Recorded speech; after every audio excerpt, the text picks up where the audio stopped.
அண்மைச் செய்தி. தமிழ்நாடு காங்கிரஸ் கமிட்டி தலைவர் செல்வ பெருந்தகைக்கு கட்சிக்குள் கடும் எதிர்ப்பு எழுந்துள்ளதாக தகவல் வெளியாகியிருக்கிறது.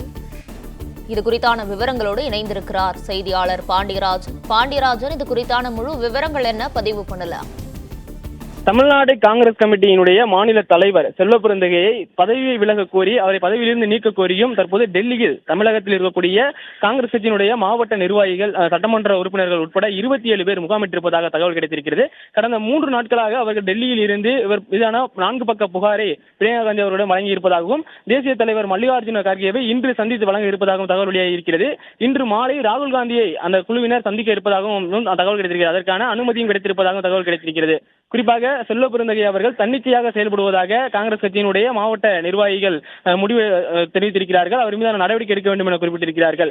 மேலும் திமுகவினுடைய ஆட்சியை காமராஜர் ஆட்சியினுடன் ஒப்பிட்டு பேசியதை எதிர்த்து காங்கிரஸ் கட்சியினுடைய விருதுநகர் நாடாளுமன்ற உறுப்பினர் மாணிக்கம் தாகூர் ஒரு ட்வீட் செய்திருந்தார். அதில் காமராஜர் ஆட்சியை பார்க்காதவர்கள், காமராஜர் ஆட்சி என்றால் என்னவென்று தெரியாதவர்கள், அதனை மற்றவர்களோடு ஒப்பிட்டு பேசுவது தவறு என குறிப்பிட்டிருந்தார். அந்த வகையில் தான் தற்போது அந்த மேற்கோள் காட்டப்பட்டிருக்கிறது.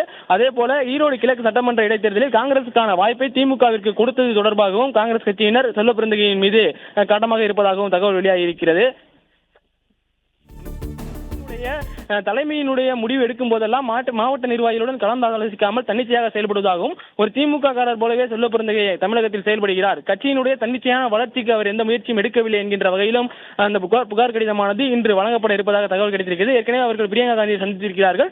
தமிழகத்தினுடைய காங்கிரஸ் கமிட்டியினுடைய மேலிட பொறுப்பாளர் சோழங்கரையும் சந்தித்து அந்த 4 பக்க புகாரை வழங்கி இருக்கிறார்கள். இன்று செல்வ பெருந்தகை அவர்கள் சத்தியமூர்த்தி நடைபெற்ற ஒரு செய்தியாளர் சந்திப்பின் போது மாணிக்கம் தாகூர் பற்றிய அந்த ட்வீட்டினுடைய கேள்விக்கு அவர் பதிலளித்திருக்கிறார். மாணிக்கம் தாகூர் புரிதல் இல்லாமல் பதிலளிக்கிறார் எனவும் அவர் குறிப்பிட்டிருக்கிறார். மேலும் தற்போது எங்கெல்லாம் நல்லாட்சி நடக்கிறதோ அதெல்லாம் காமராஜர் ஆட்சிதான் எனவும் தற்போதும் அதை சொல்வதாகவும் அவர் தெரிவித்திருக்கிறார். மாணிக்கம் தாகூரினுடைய கருத்து புரிதல் இல்லாத ஒன்று எனவும் செல்வ பெருந்தகை குறிப்பிட்டிருக்கிறார்.